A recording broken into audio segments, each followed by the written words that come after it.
வணக்கம். யோசிச்சு பாருங்க, உங்க பிசினஸோட ஹார்ட்டே நீங்க தான் வச்சுப்போம். ஆனா ஒரு நாள் நீங்க இல்லன்னா உங்க கம்பெனி அப்படியே நின்னுடுச்சுன்னா என்ன பண்றது? நிறைய ஓனர்ஸ் சந்திக்கிற இந்த முக்கியமான பிரச்சனைக்கான தீர்வை தான் இந்த விளக்கத்துல நாம பார்க்க போறோம்.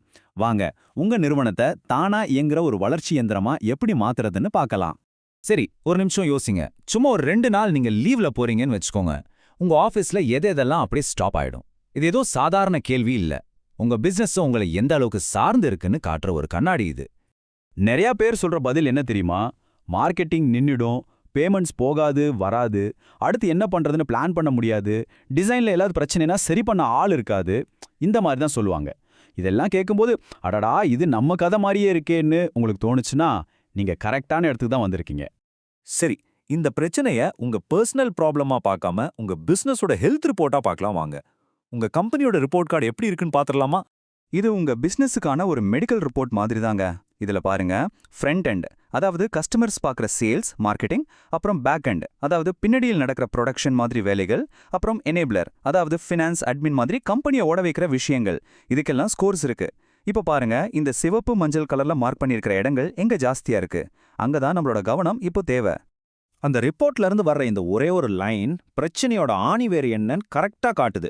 நிதித்துறையில இருக்கிற அந்த சுணக்கமும் சரியா ரிவ்யூ பண்ணாதது தான் மத்த வேலைகள்னு கெடுக்குது. இதுதான் நாம சரி பண்ண வேண்டிய முதல் புள்ளி. இப்போ நம்ம யோசிக்கிற விதத்தையே கொஞ்சம் மாத்த போறோம். ஃபினான்ஸ் டிபார்ட்மெண்ட்னா என்ன? வெறும் வரவு செலவு கணக்கு பார்க்குற இடம் மட்டும்தானா? இல்லவே இல்ல.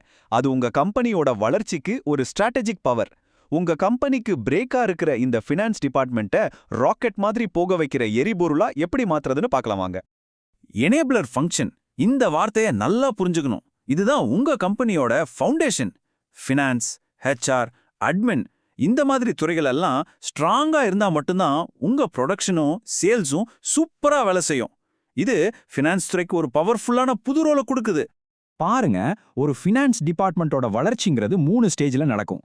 முதல்ல கணக்கையெல்லாம் சும்மா ரெக்கார்ட் பண்றது, ரெண்டாவது பண பரிமாற்றத்தை ட்ராக் பண்றது, மூணாவது இதுதான் ரொம்ப முக்கியம், கம்பெனியோட வளர்ச்சிக்காக ஃபினான்ஸை வச்சு பிளான் பண்றது. உங்க ஃபினான்ஸ் டீம் சும்மா கணக்கு எழுதுற வேலையை விட்டுட்டு பணத்தை எண்றதை தாண்டி கம்பெனியை எப்படி அடுத்த லெவலுக்கு கொண்டு போறதுன்னு யோசிக்கிற ஒரு மூளையா மாறணும். இதுதான் உண்மையான டிரான்ஸ்ஃபர்மேஷன். இந்த ஸ்லைடை பாருங்க, மைண்ட் செட் எவ்வளவு முக்கியம்னு புரியும். ஒரு சின்ன கம்பெனியோட யோசனை எப்படி இருக்கும்? ஓனர் சொல்றதுன்னா எல்லாம், பிரச்சனை வந்தா சரி பண்ணலான்னு இருப்பாங்க. ஆனா வளரணும்னு நினைக்கிற கம்பெனிகள் எப்படி யோசிக்கும்? அவங்க சிஸ்டத்தை நம்புவாங்க, பிரச்சனை வர்றதுக்கு முன்னாடியே அதை தடுக்க பிளான் பண்ணுவாங்க. இந்த மனநிலை மாற்றம் ரொம்ப ரொம்ப அவசியம். ஓகே, இதுவரைக்கும் ஏன் மாறணும்னு பார்த்தோம்.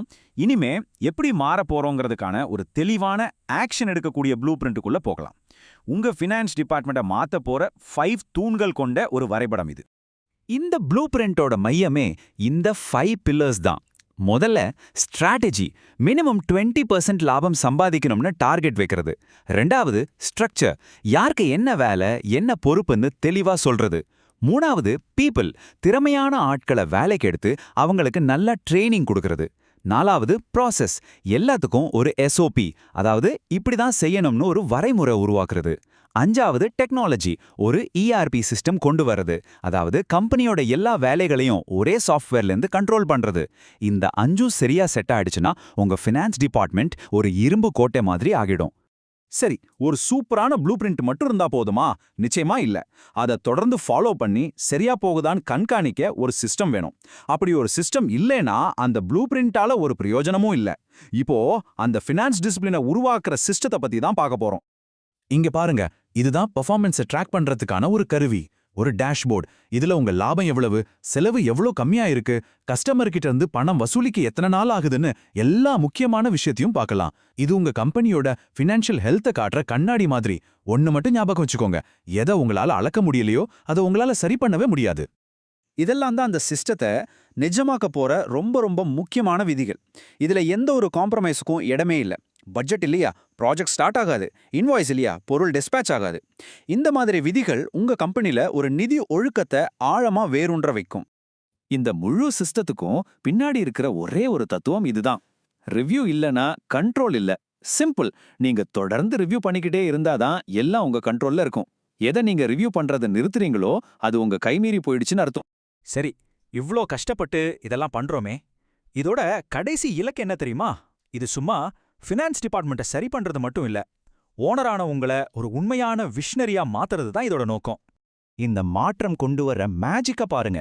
ஓனரா இருந்த நீங்க இனிமே தினசரி பிரச்சனைகளை தீர்த்து வைக்கிற ஆளா இல்லாம கம்பெனியோட எதிர்காலத்தை உருவாக்குற ஒரு தொலைநோக்காளரா மாறுவீங்க. உங்க கம்பெனி உங்கள மட்டுமே நம்பி ஓடுறத விட்டுட்டு அதுவா இயங்குற ஒரு பெரிய இன்ஸ்டிடியூஷனா மாறும். நம்ம புரிஞ்சுக்க வேண்டிய ஒரு முக்கியமான விஷயம் இதுதான். எல்லாருக்கும் எல்லாம் தெரியும், ஆனா தெரிஞ்சதை செய்யறதுல தான் பிரச்சனை. அந்த தெரிஞ்சு கொள்றதுக்கும் செஞ்சு முடிக்கிறதுக்கும் நடுவுல இருக்கிற அந்த பெரிய கேப்பை தாண்டறது தான் உண்மையான சேலஞ்ச். இப்போ கேள்வி உங்ககிட்ட தான். இவ்வளோ நேரம் நாம பேசின அந்த பெரிய மாற்றத்துக்கான படியா இன்னைக்கு நீங்க சரி செய்ய போற அந்த ஒரு சிஸ்டம் எது? அது ரொம்ப சின்ன விஷயமா கூட இருக்கலாம், ஆனா உங்க பயணத்தோட முதல் அடி அதுதான். யோசிக்காதீங்க, இன்னைக்கே தொடங்குங்க.